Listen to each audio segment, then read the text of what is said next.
ఒక్కొక్కరు కొన్ని కొన్ని సంగతులు మనకు వెల్లడి చేశారు.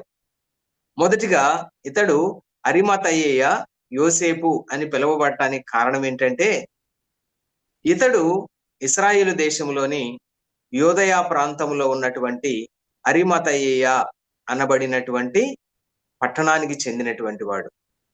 కాబట్టి ఆ దినాల్లో యోసేపు అనేటువంటి పేరు చాలా విరివిగా ప్రజలు పెట్టుకునేటువంటి పేరు కాబట్టి, ఈ యోసేపులు అనేక మంది ఉన్న కారణాన్ని బట్టి ఇతనిని ప్రత్యేకించి అతని ఊరి పేరుతో కలిసి పిలవటం మనం చూస్తాం.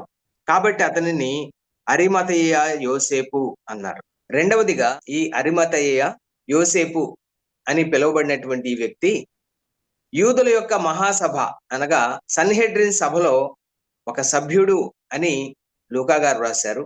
ఇతడు ఒక ఘనత వహించిన సభ్యుడు అని